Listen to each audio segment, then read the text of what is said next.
Hello, everyone, and welcome back to Football is King here on Pick Swap Media. Couple week hiatus, had the holidays, a little bit of travel mix in as well. Schedules didn't align, but we're back with a jam-packed episode this week, and it should be a lot of fun. Focusing all on college football today, we've had a ton of news in the coaching carousel, obviously headlined by Lane Kiffin, everything there. Florida job getting filled, Kentucky surprisingly opens up. That gets filled. Penn State still without a coach, looking like a disaster more and more every day. But it's given us plenty to talk about, plenty to think about. And we got conference championship this weekend as well. And guys, there just isn't the juice and the allure, I feel like, of years past. Like we have freaking Georgia, Alabama this week. We got number 1, number 2, Indiana, and Ohio State this week for the Big Ten championship. And I think we know, probably 75% of the teams that'll be going to the college football playoff. But there's still a lot up for grabs this weekend. So plenty to talk about, boys. How was our Thanksgiving? And, a ton of news in college football to break down tonight. Yeah, I mean, there's just been a bunch of moving pieces, especially head coaching, just all throughout every single conference, whether it be a G5 school moving up to an SEC school, or even like with Penn State with whatever they're doing. They're in a complete dumpster fire right now. And not to mention the playoffs are about to start with how much chaos can still ensue. There's still a lot of ball to be played, even though, we're talking about a conference championship. There's still a lot that can move. There's a lot of moving pieces that could happen. There's just a lot that could happen, and we're going to touch on it all. So I'm excited to talk about it. Yes, sir. Happy Thanksgiving. We got the Christmas tree behind me now. It's that time of year. Hope everyone at home is excited for the holiday season. But with the holiday season comes a lot of fun as we're getting towards the playoff in college football. And with that crazy calendar of this new college football playoff, some crazy coaching decisions that I am excited to get into here, fellas. Yeah, so we'll start it off at the top with Lane Kiffin going to LSU, obviously the major move of the cycle. And we've touched on it a few times. I think we kind of all were in unison that LSU was most likely the final destination. I never was really buying into him staying at Ole Miss. I think if he was going to leave, it would have been LSU or Florida for sure. But over the weekend, all the drama put aside, finally edges a deal to LSU, $13 million a year. Forget how many years exactly. I want to say it was 6, maybe even 7 years. But here we go. Lane Kiffin, LSU. He called it at his press conference the best job in football. And I don't think he said college. I don't think he said the NFL. I think he just said the best job in football. And that's some pretty lofty praise there. Matt, I'll toss it to you first. What is your overall kind of grade of the hire? Do you think this is a match made in heaven that Lane Kiffin can finally get over the top to a national championship? Or is this a situation where 4 or 5 years down the line, we're in the same situation and hell, maybe he's going to Alabama, or hell, maybe he's going to the Miami Dolphins in the NFL? Yeah, I think it's a home run hire by LSU. Like you said, we all agreed on it. It was the hottest name in the carousel, and they were looking for a splash, and they certainly did it. In terms of future, it's funny. The first name you brought up, I think that's the thing. He called it the best job in football, but I think if that Alabama job opens up in a couple of years and he's had success and they call his phone, I find it hard to believe with his track record he's saying no to that. So, I mean, hey, we're a ways away from that, likely. But that's one of those things where he started there, coached under Nick Saban at Alabama. You think that if he gets an offer and there's some money involved, he's going to say no to that. But we're not worried about that right now. I don't think that's on LSU's mind. They wanted a guy who's going to get them wins, get them recruits, and they got a guy in doing so with Lane Kiffin. And it's interesting. I made a video early in the week. He's catching a lot of flack for this, and we know his history of these coaching changes. But honestly, I think the criticism that's placed on him is a little unfair, because I want to hear your take on this. I feel like the calendar is kind of forcing his hands. I don't love the narrative that he's quitting on his guys. I understand the situation, but if you guys were offered a better job that you want to take, you're not going to say, nah, boss, I'll stick around. We got a big Q4 project here. It's just an unfortunate situation. And the calendar, the transfer portal, it's all forcing his hand. So interesting where you guys fall on that, because I feel like Lane, because of his history, is catching some unnecessary flack.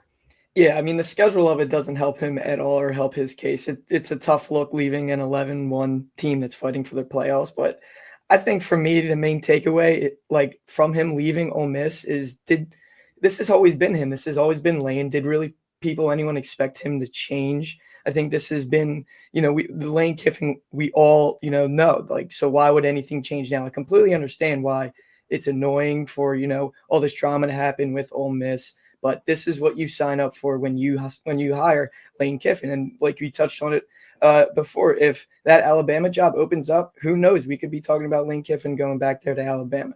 Now, I do think this LSU job as a whole is much better than Ole Miss, historically speaking. Obviously, just touched on it. It looks tough leaving an 11-1 playoff team, but he's a great coach. He's brought Ole Miss to a few 10-win seasons, something that never happened at Ole Miss. But I just think overall this is the Lane Kiffin experience, and I don't really think people should be that surprised that he made this move at all.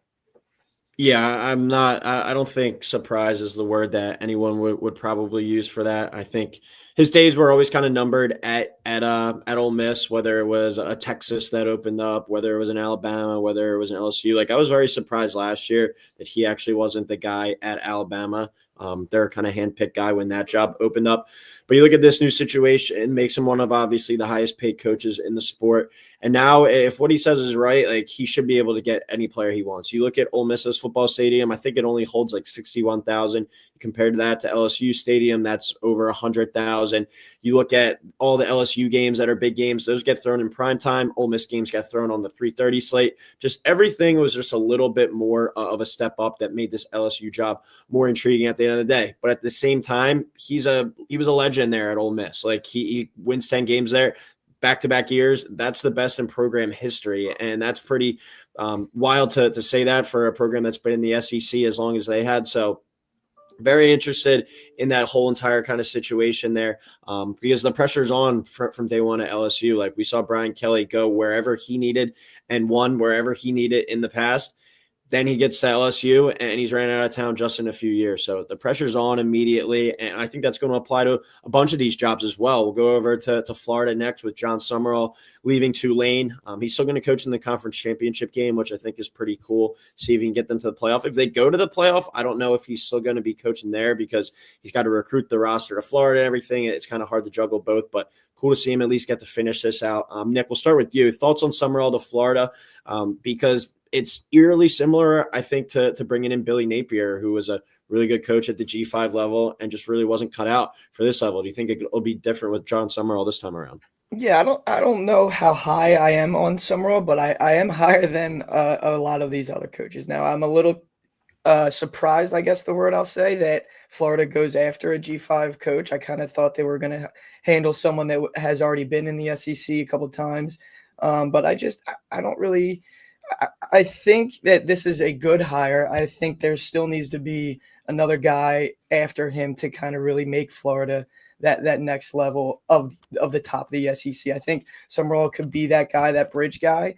But overall, I think there may have been a few guys, top level SEC guys, like if you could have gotten Eli Drinkowitz coming over, if you could have got maybe Alex Golish. I know he's, another G5 guy, but I think there could have been other options, but I think Summerall is going to do well in Florida, better than Napier, in my opinion. Yeah, and the thing with Summerall, it's interesting. Like, he's a very defensive-minded guy, and I think over the past however many hires since Urban, that's been a very offensive-focused kind of program. And he came out and said it where, with his defensive background, his main priority is going out there and getting that experienced offensive coordinator that can make it an explosive offense. So over to you, Matt, just thoughts on kind of the whole situation and what do you make of Summerall going to Florida? Because I think we touched on it during my when we talked about Lane going where we thought he would go. And when we talked about Florida, and even when we talked about Auburn, you look at the leashes for these coaches over the past few years, they haven't really been that long. 3-4 years, these guys are out. Even Dan Mullen, with all the success he had, finds himself on the couch just last year. So a lot of pressure there from day one as well. Yeah, a lot of pressure. Seems to be that new trend in the NIL era. You have even more money than ever before, and that leads to extra spotlight and extra pressure. And I have a similar opinion to kind of what you were saying, Nick. Interesting hire, but I think that the most important thing that I want to focus on is that, well, maybe it isn't the home run that we're going to rave about. It's like the best hire they could have possibly had. You can look at the other end of the spectrum, and they did a great job of accepting the fact that Lane Kiffin wasn't coming there and capitalizing it and going to their second guy on the list. because I'm sure we're going to get to it. You look at the Penn State situation right now, and they are an absolute recruiting hell, head coaching hell. They are in the worst spot possible. So great job by Florida and their athletic department being able and putting their pride aside. I'm sure it would have been easy to go crazy and start ranting on Twitter that Lane Kiffin made a huge mistake, but they took a step back and they went over to Summerall, who had great success at Tulane and helped turn that program into what it is now. And I think it's not necessarily easy for every athletic department to do that. So good on them for making a smart move in what could have unraveled into a terrible situation. Yeah, shout out Colby in the chat. It should be illegal to have this much handsome on here. But yeah, the Summerall experience I think is going to be one to watch for sure, because my biggest thing is how long of a leash does he get? Like the pressure's on from day one, and we can go over to Auburn and touch on it as well. Like, I'm a big fan of Golish. If I was Penn State, I would have been, putting my foot to the gas to get him right away to Penn State. And that's a big thing. We'll finish with Penn State after we touch on Auburn, but I don't know how Penn State has gone this long with basically being, I heard a simile or whatever you want to call it, metaphor today, that they were the first in the buffet line. Like, how did they not get their choice? But Auburn, I think, kind of got their choice in Golish. And this was one that was under wraps because South Florida has been committing a lot of resources to their football program recently. They're actually building like a huge new stadium, I saw. So there were some expectations that he could have stayed. They actually go out there and get Brian Hartline today, which came out of nowhere, I think. But as we know, Brian Hartline played down in Miami, so kind of has some ties to that South Florida area. But Alex Golish goes there. I love him as a coach. I love the offensive system he brings, and he was kind of poking some fun at it, but you kind of take it with tongue in cheek as well. Like, he basically said, I coach football. That's all I do. I don't like to golf. I don't have any other hobbies outside of that. Obviously poking at Hugh Freeze, who played a lot of golf at his time at Auburn. Matt, just thoughts on this. And I guess LSU, I think we're all expecting to be the top program kind of out of this cycle. But when you look at these next two opportunities here with Florida and with Auburn, who do you have more success in, or more faith to have success in going forward at either of those big-time SEC programs? Yeah, it's a great question. In terms of who I think will have the most success, I will lean in towards that Florida position. But I will say, and you guys might remember when we talked about this before, I was really gung-ho on Auburn and hoping they do make a great choice, which I think they did, because I want Auburn to get back to that top level. I mentioned how every year the Iron Bowl gets me fired up like no other. And we were treated to a good Iron Bowl this past weekend. But Auburn being a good competitive football team is great for the SEC, and I want to see them succeed, which is why I'm happy that they made this move. Also really happy that Alex Golish will be staying on as the DC. Like I just mentioned, they had a really good competitive game against Alabama this past weekend. I think it's great that they're keeping him in the building as well. So happy with what they did. Think it could help them lead to some success with that new head coach in there, but I will still give the edge to Florida. I think their program, even though it might not seem like it, is just a step above Auburn in recent memory. So I'll give them a slight edge there, but I am excited for what's going on in Auburn, and you guys know I like it when Auburn's good at football. Yeah, I'm with both of you. I think I would probably lean Florida as well with that question. I think just more recruits would probably be, linked to go there to Florida. But I think if you get a guy like Golish in here, guys are going to want to play for him. They see how that USF team is. Guys want to play for him. And I mean, similarly speaking with Tulane and John Summerall, he gets his guys to play. And that's if you can get a locker room of, now in college football, guys are a little bit older, but I was going to say, if you can get a locker room full of 18, 9-year-old guys, playing for one another, for the guy next to you, that's going to be big in college football. And these guys can do that. So I think both of these teams are set up for success, more success than obviously they have in the previous years. And like you said, I think college football is just better when both these teams are at the top of their peak, in my opinion.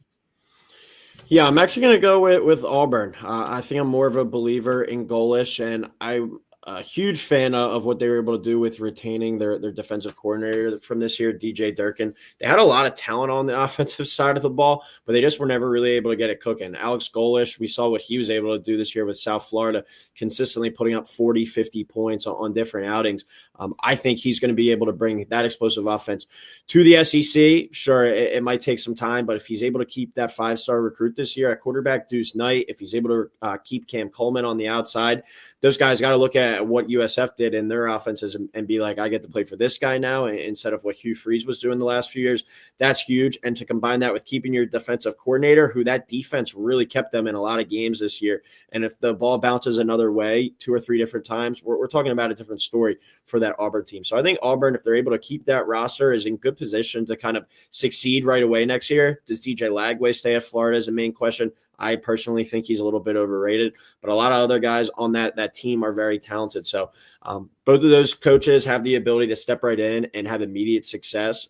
But if either go 4-7 or 4-8, 5-7 or something, I'm not saying their seat's hot right away, but the pressure's on. Like when you look at what Kurt Cignetti has done at Indiana back-to-back years now, there's no excuse not to be able to walk into one of these major programs and produce right away. So pretty wild stuff there going on in the SEC. We'll transfer over to the Big Ten to wrap up kind of our coaching carousel talk. For Penn State, still without a head coach. It seems like every head coach that has been rumored in the market has gotten an extension thanks to Penn State. So they should be kind of sending that athletic department a little bit of like a Christmas gift coming up. But Brent Key of Georgia Tech today got an extension. Matt Rule of Nebraska got an extension.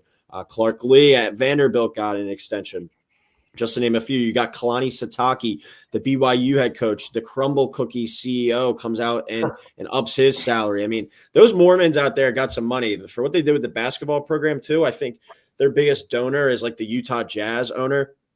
So they're able to get one of the highest paid basketball rosters. BYU is going to be something to watch, I think, going forward in both football and basketball. But a lot of these coaches are getting extensions. Like I saw the Texas Tech coach get one. Obviously, he wasn't in the market, but a lot of coaches are getting extended to prevent other coaches, other schools kind of poaching them from them. So Penn State sitting here today on December 3rd, after firing James Franklin about 2 months ago, I think it was, after that Northwestern game. So that Oregon game, I think, was the last weekend of September. So that was probably the first weekend of October that he got fired, a full 2 months. Still no head coach and still nothing really to look for. My two names that I'm throwing out there with what's still available, Dan Mullen from UNLV. We've seen him have a bunch of success at Florida, and I think he got the short end of the stick there, and definitely Mississippi State. But also UNLV. He takes them to 10-2 this year and takes them to the Mountain West Conference Championship game. He's grew up in PA. He played college football in PA. I think Penn State could be a dream job for him.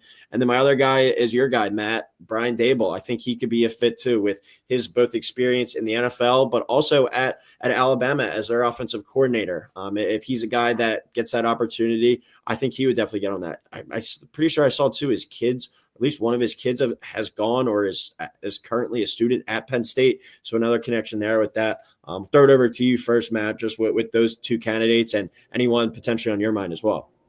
For sure. I was going to bring up Dable as well, so I'm glad you brought his name into the mix. And I don't know if you guys remember, but the first time he was pictured post-firing, he was wearing a Penn State sweatshirt. Unsure if there's any intent behind that, if he was trying to stir the pot a little bit. But I also think there could certainly be a fit there with him being at an offense coordinator at Alabama, like you said. So he has experience at the highest level of college football. And another thing that I think is important if you're going to transition from the NFL to college is obviously the recruiting is much different. But Brian Dable is known as more of a player's coach, more of a relaxed guy. And that's part of the reason why it might not have worked with the Giants. He's maybe too laid back, a little too lax.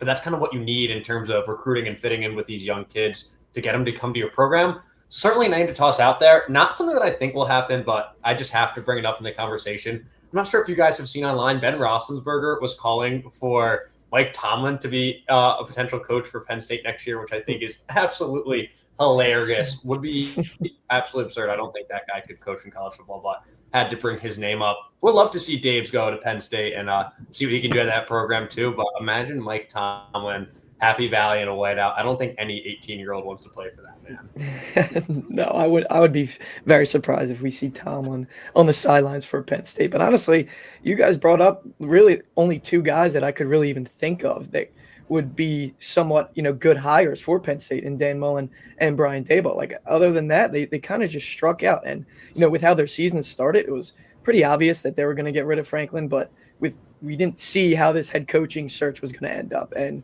with a lot of recruits moving, going elsewhere, some of them following Franklin at Virginia Tech, Penn State still doesn't have a coach. They were the first team to fire someone, and they're still not able to land anyone. I don't know what Pat Kraft is doing, the AD of Penn State, but once you fire Franklin, you look at Mike Elko immediately. Gets that extension with A&M. Then you call Signetti. He's going to hang up the phone.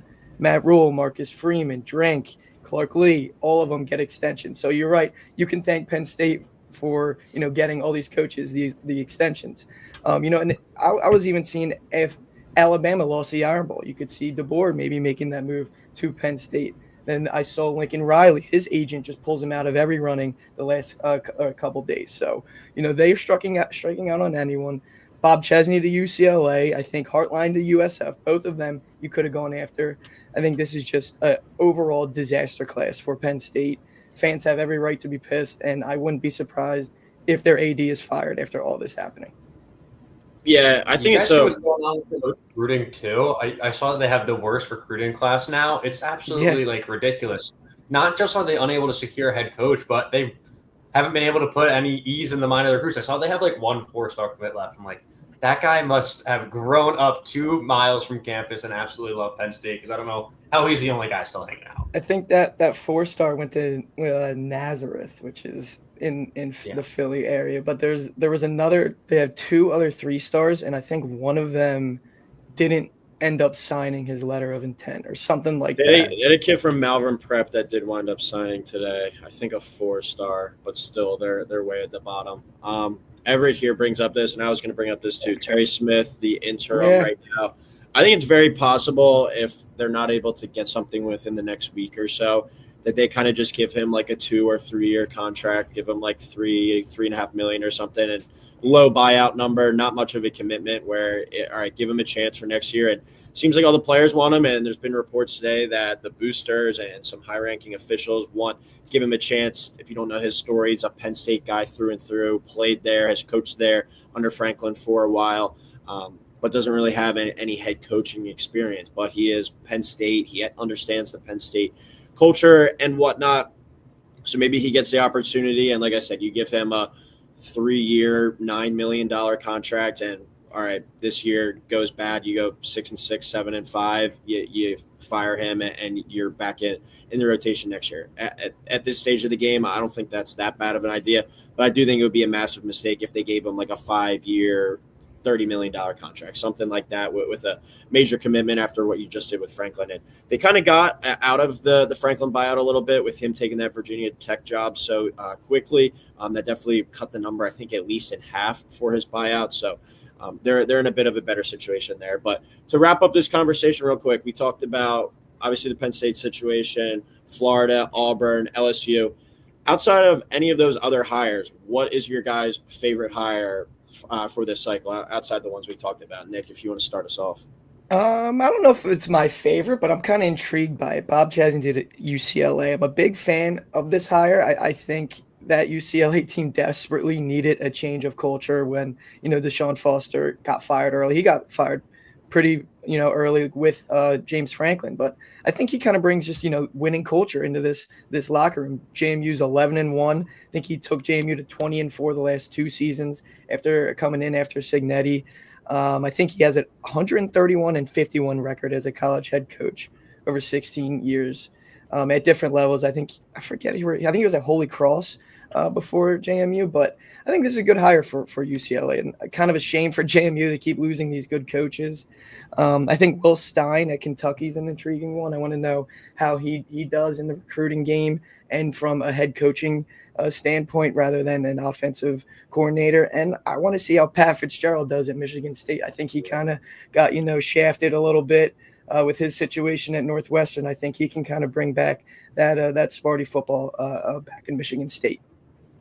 Yeah, Pat Fitzgerald was my pick. I think just football coach-wise, he even was getting some NFL buzz over the past few years, and he obviously got rear-ended in that situation with Northwestern, was proven to not be involved in any hazing at all, and good to see his name cleared and the opportunity there.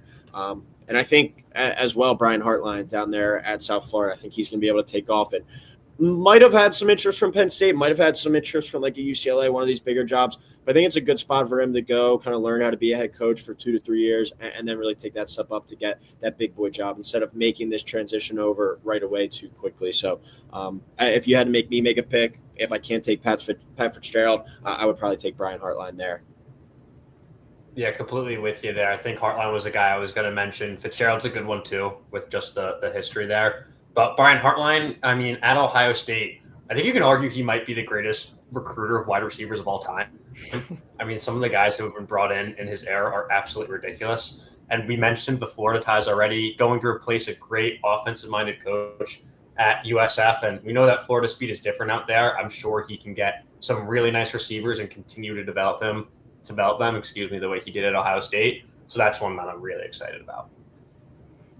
Yeah, and before we move on from coaching, I had another thing that also happened with Jared Curtis, a 5-star recruit, number 1 quarterback in the class, 3 overall, flipping from Georgia to Vanderbilt. And I think with Vanderbilt, the kind of big question was, can they kind of continue that success after Diego Pavia? And now you sign Clark Lee to that deal. It looks like things are going up in the SEC with Vanderbilt. And I think it's very possible that he could start similar to like a Bryce Underwood situation where he decommits from LSU, goes to Michigan and starts.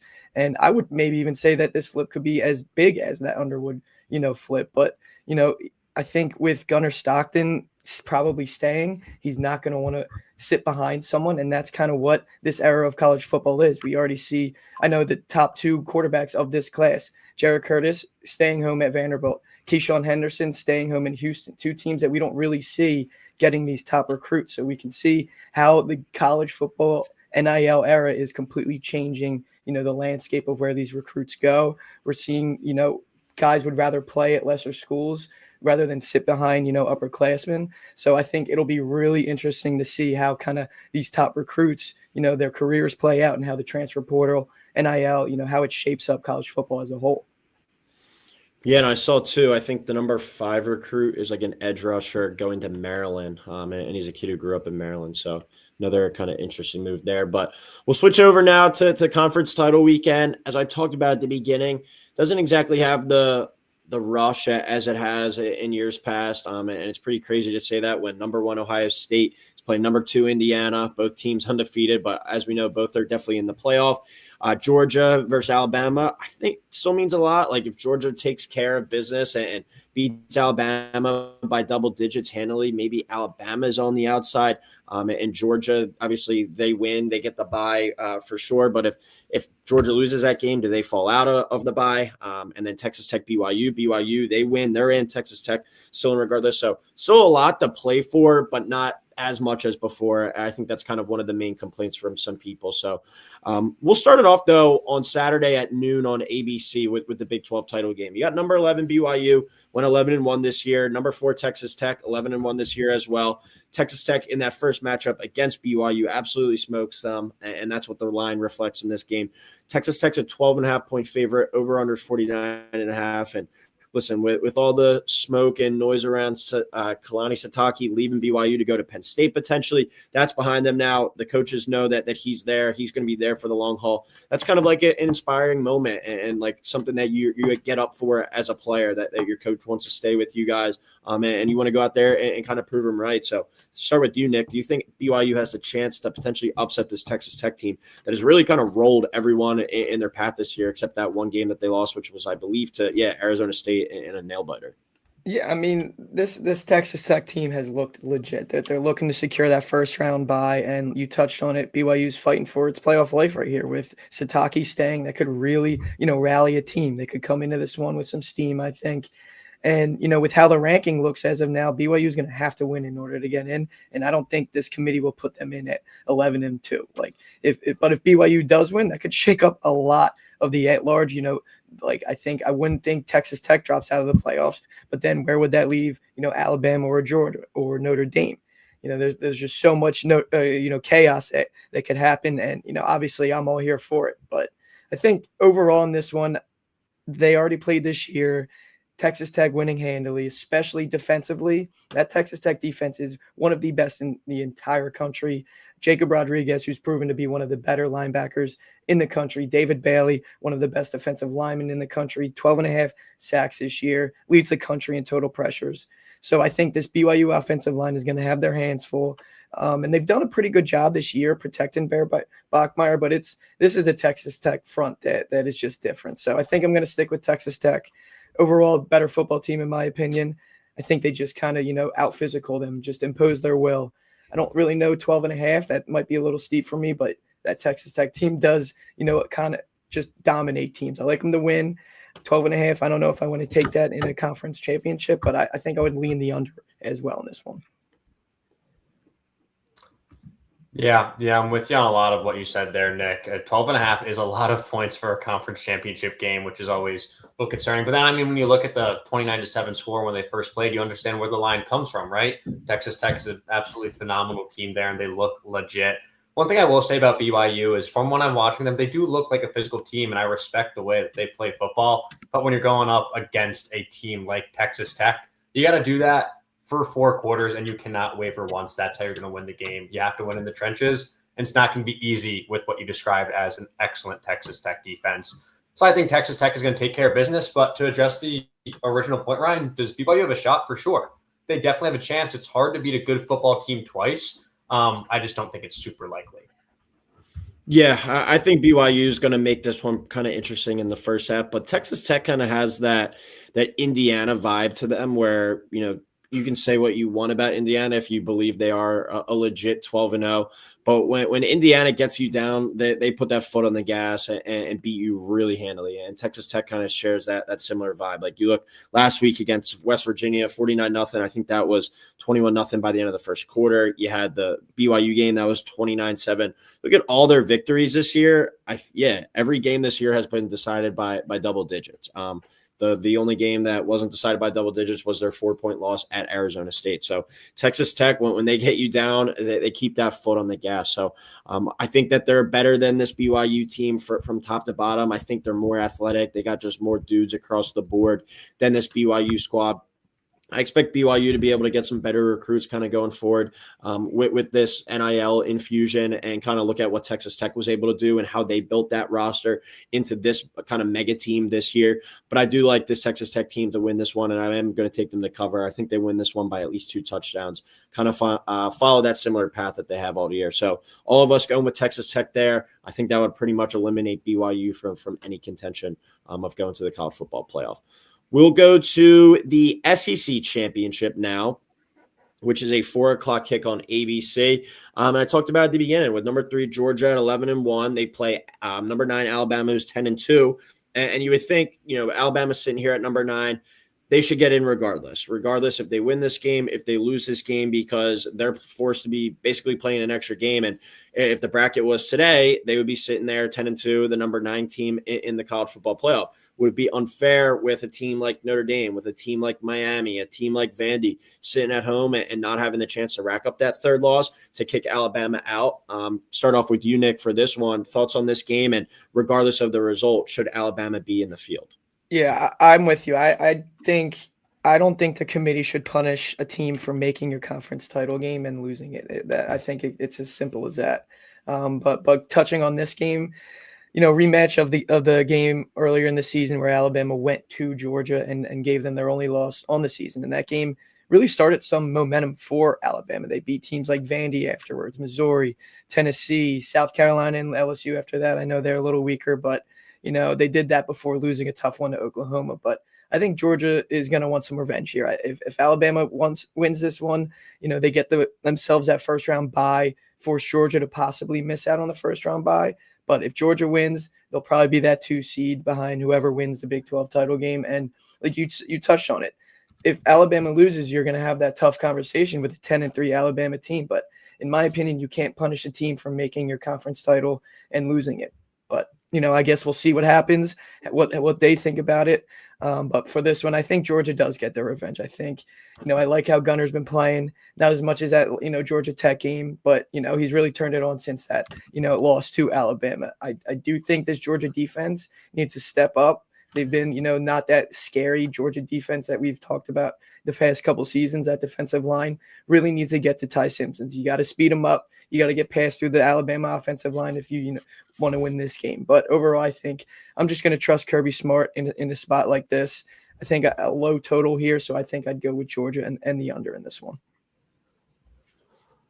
I like that. I like that a lot, Nick. This game's tough for me. I have a lot of conflicting views. Like I said with the last game, it's really hard to beat a good team twice, especially once you're talking about two powerhouses here with Georgia and Alabama, which makes me want to lean Georgia. And then another part in that factor is that Alabama all year has had something to be desired in their running game. And Jam Miller's a little bit banged up. He's questionable for this Saturday. So who knows what their running back situation is going to look like for the SEC championship. Not what you want to hear heading into a big game like that.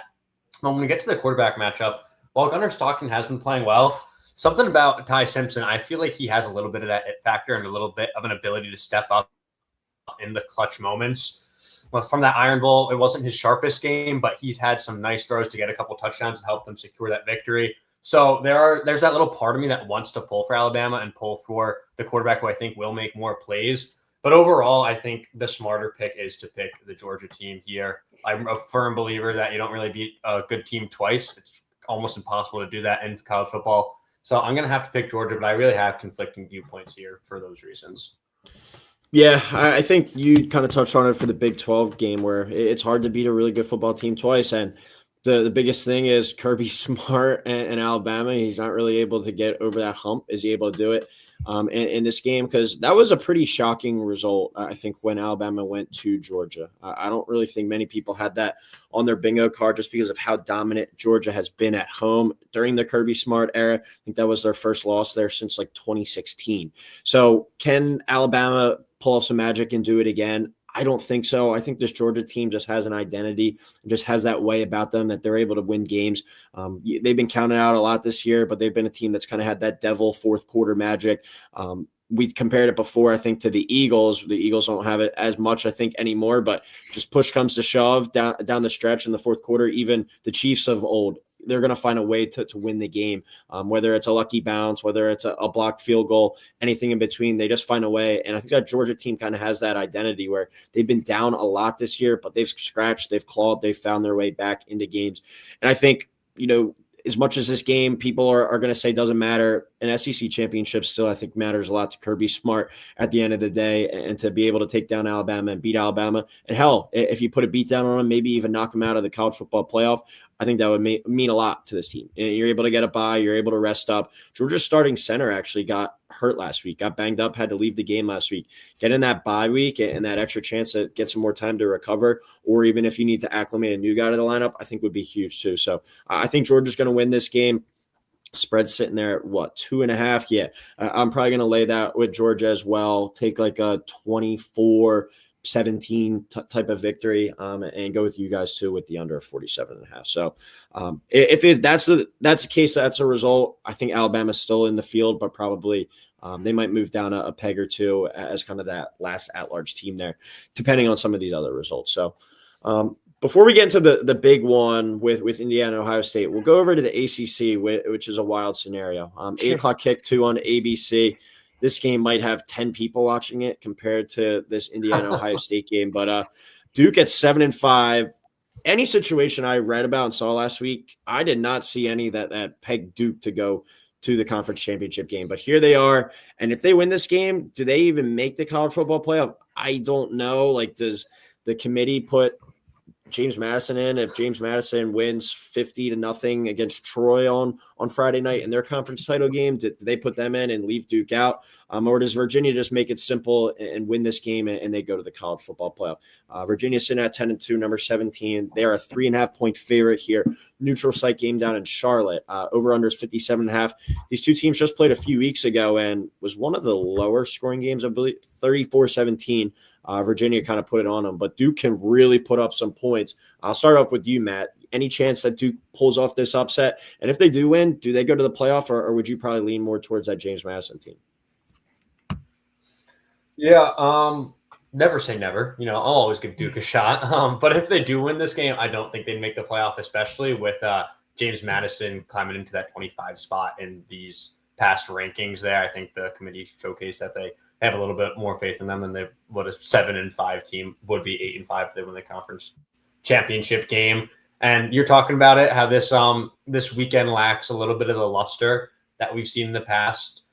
Duke winning would absolutely throw that on its head, and that is exactly what I am rooting for this weekend. If I get a notification this game is close, I might become the 11th person watching that game, because that would just be absolutely excellent if Duke could pull off something like that. I don't find it likely, and if they win, I don't think they make the playoff. We're talking about 3-win teams, and should they get in, there's no way a 5-win team would ever get in the playoff, which is exactly why I would love for them to win on Saturday night. Yeah, touching on what you guys said, the main story in this one is, can Virginia just win and avoid the nightmare chaos scenario for all of these other teams? A conference that has just been wide open in college football all year. I think 6 teams came in the last week with a chance to make it to the title game, and then even more chaos happened with SMU losing to Cal, and now we have a 7-5 team in a conference championship game. But, I guess that's why we love this sport. Literally anything can happen on any given day, any given week, and we get scenarios like this. So, if Duke does win this game, even if they are the ACC champs, they're not guaranteed to make this playoffs. With the committee probably putting 2 G5 teams over an 8-5 ACC winner, and, Miami still being at the at-large bid, ACC is in danger of having no team in the playoff. But if Virginia wins, they'll be that probably 11 spot, most likely at 11-2. So hopefully Virginia just does that, and no chaos ensues. But for this game, Virginia is just, I'm going to trust them a lot more than Duke. There's a reason that they have 5 losses right now. Virginia put up 550 total yards on offense against them, a couple weeks ago. And I just trust Virginia a lot more. They've played some good football as of late. I know Wake Forest happened, but I just, again, trust Virginia more than I trust Duke. I think they're the more consistent team. But, as a fan of chaos, it would be awesome to see Duke win this game and kind of shake up this whole bracket. Yeah, I'm interested to see too, just big picture wise. Darian Mensah had a great first season here at Duke. Obviously, he was a Tulane transfer, but about 3,500 passing yards, 28 touchdowns, only 4 interceptions, and this Duke team has put up points week after week after week. The Virginia defense was one of the main teams, or only teams really this entire season, to kind of shut him down and limit him. But does he decide to go to the portal? If so, he's probably the hottest commodity out there. And I think this game maybe has some kind of impact on it. Like if he goes out there and leads this Duke team to 35 points in this one, but they lose 42-35, does he go somewhere else where he's like, all right, give me a defense and I can maybe take a team to the playoff or the national championship game? He's that good, I think. But Virginia has been one of the funner teams in college football this year. Chandler Morris has been a really cool story. I think kind of all his transfers, 4 or 5 different schools I think he's been to, finds a home at Virginia this year and has him 1 win away from the playoff.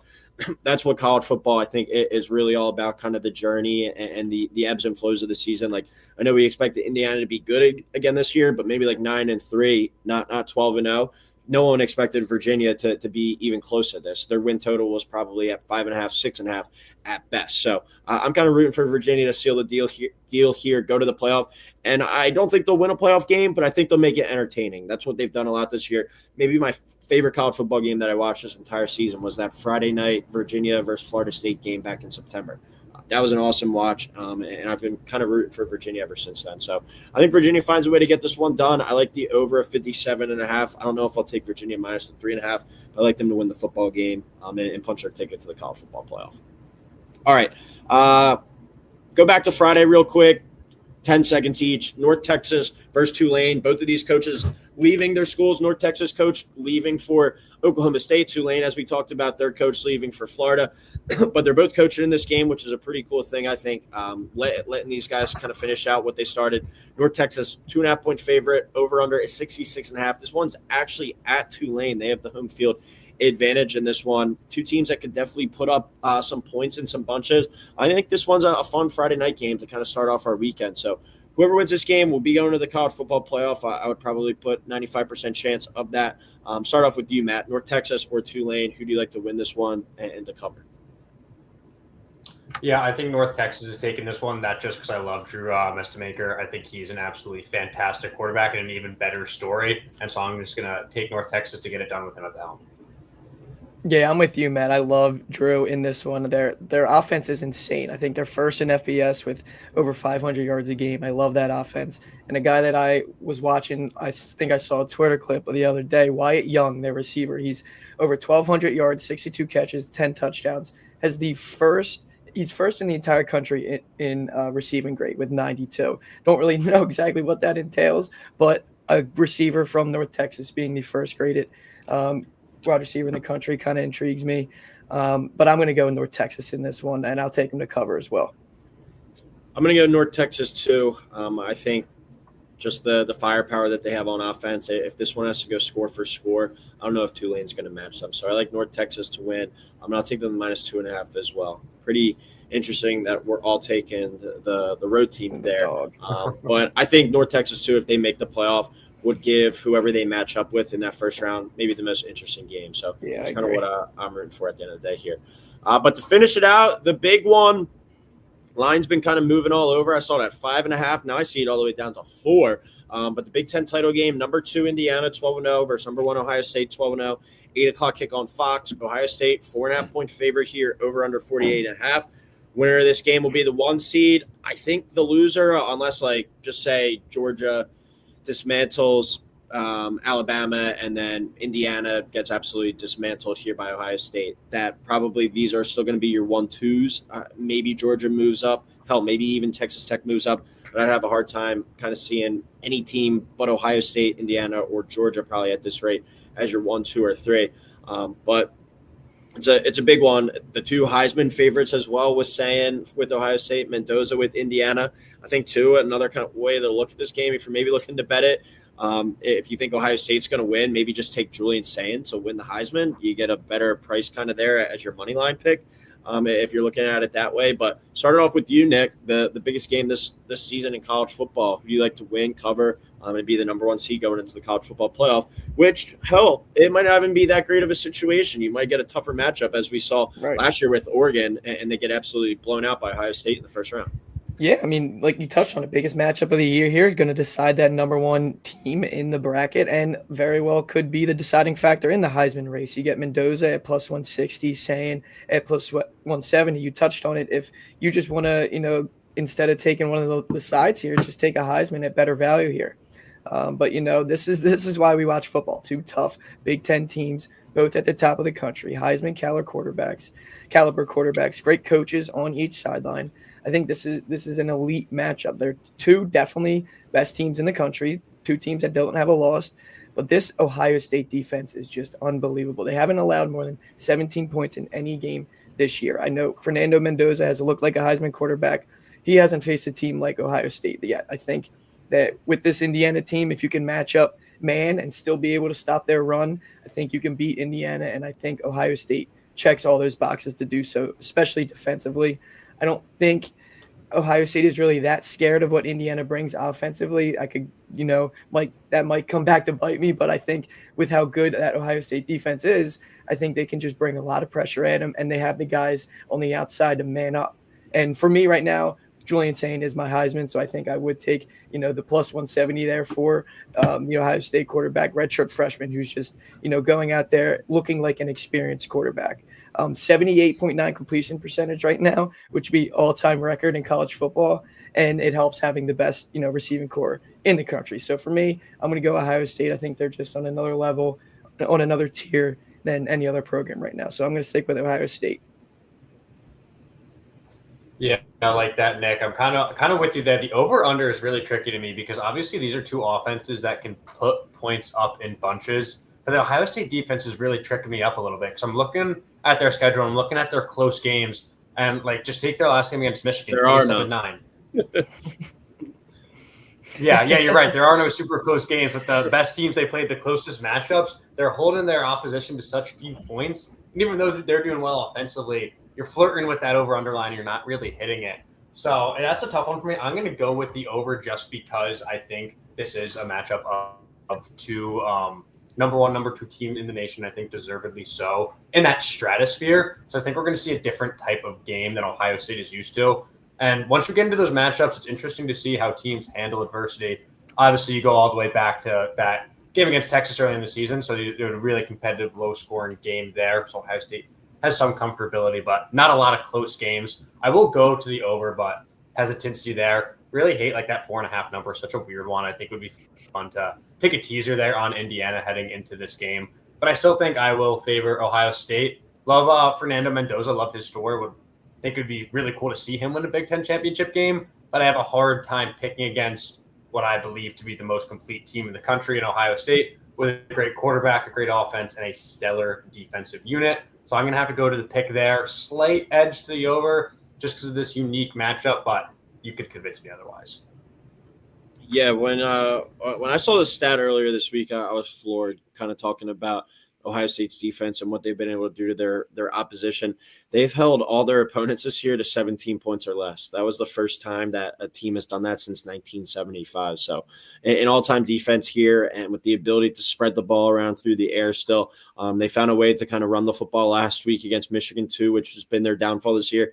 It's just a team that's cooking on all cylinders right now. And I think the discussion out there is this team better than last year's? And I think yes. I think the defense is better. I trust Julian Sands and makes more plays on third down, on the kind of got to have it downs.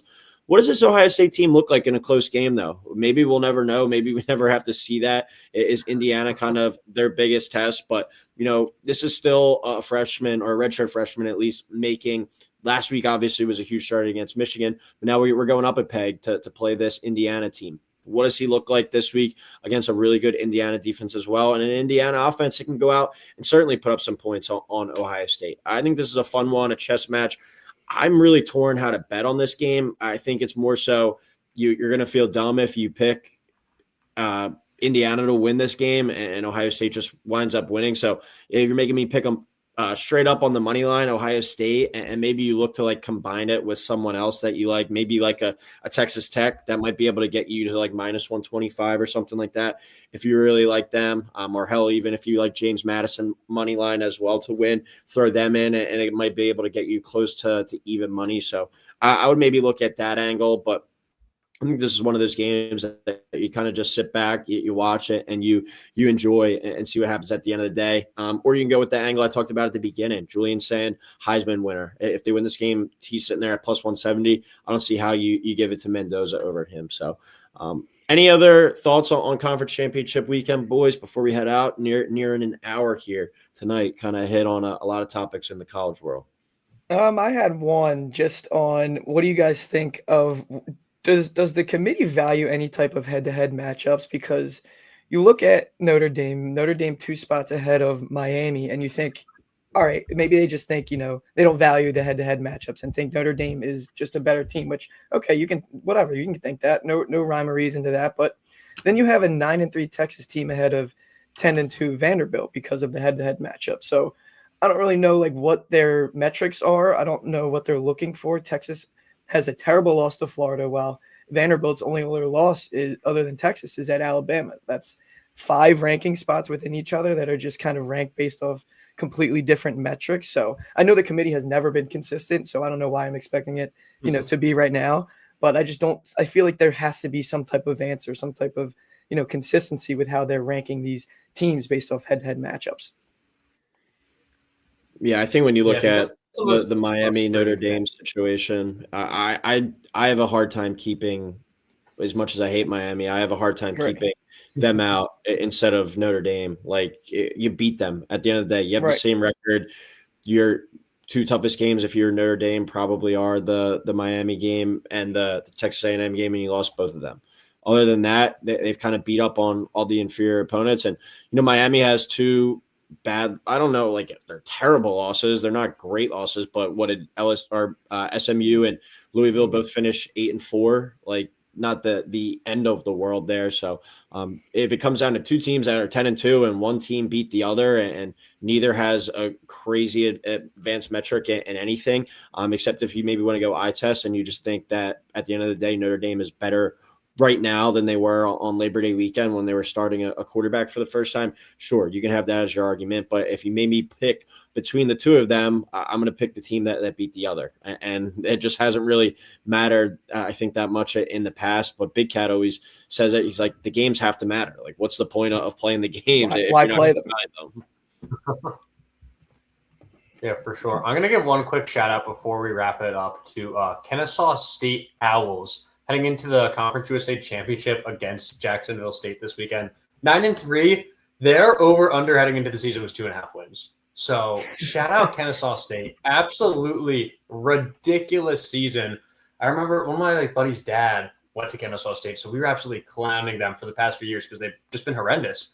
And shout out them, man. Going from a 2.5 win total to a 9-3 conference championship berth. They can lose by 70. This is a successful season, so shout out for those guys.